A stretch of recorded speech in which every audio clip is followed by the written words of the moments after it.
Girlfriend আছে কার কার দেখি হাত তোলো। মাশাআল্লাহ, সাহস আছে ওদের, বুকের পাটা আছে। হাত নামা বেটা। এই গার্লফ্রেন্ড বয়ফ্রেন্ডের সাথে আমাদের কোনো সম্পর্ক, আমরা বিয়ে করব। কি করব? বিয়ে করব। চেয়ারম্যান সাহেব বিয়ে করাই দিন এগুলোরে, আপনার দায়িত্বে দিয়ে গেলাম। এই গার্লফ্রেন্ড বয়ফ্রেন্ড এগুলো ইসলামের কালচার নয়। বিয়ের চেয়ে ভালো কাজ পৃথিবীতে হতে পারে।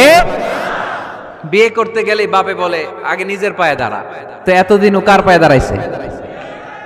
ছেলে মেয়েদেরকে সাহস দেন, ছেলেও পড়বে। ওই যে একজন চিল্লান দিয়ে উঠছে, ওর কমন পড়ছে, কমন পড়ছে। মাশাআল্লাহ। গার্ডিয়ানরা যারা আছেন ওদের দুঃখ কষ্ট একটু বুঝছেন আপনারা, মিলাই দিয়েন ওদেরকে, বিয়ের পিড়িতে বসায় দিয়েন। বিয়েতে কল্যাণ, বিয়েতে বরকত। বিয়ের মতো ভালো কাজ হতে পারে না। সব নবীরা বিয়ে করেছেন। আর নিকাহ মিন সুন্নতি, বিয়ে আমার সুন্নাত।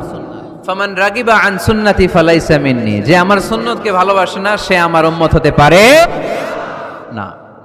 বিয়েটাকে সহজ করে দেন। যেই সমাজে বিয়ে সহজ ওই সমাজে জিনা কঠিন, তাই না? যেই সমাজে জিনা সহজ ওই সমাজে বিয়ে কঠিন।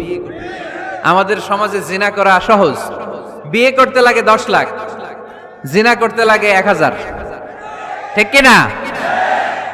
10 লাখ টাকা ছাড়া বিয়ে করা যায় না। এটা লাগবে, ওইটা লাগবে, এই দাও, ওই দাও, মোহর দাও, বিশাল অঙ্কের মোহর। 10 লক্ষ টাকা ধার্য না করলে মেয়ে দিবে না, এরকম আছে না নাই?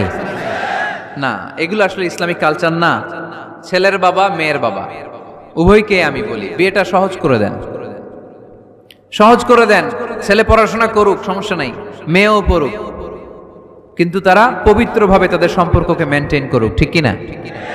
তাদের এই যৌবনের তাড়নায় যে পাপের সাথে জড়াবে তার পার্সেন্টেজ গুণা বাবা হিসেবে আপনার কাঁধেও আছে না নাই?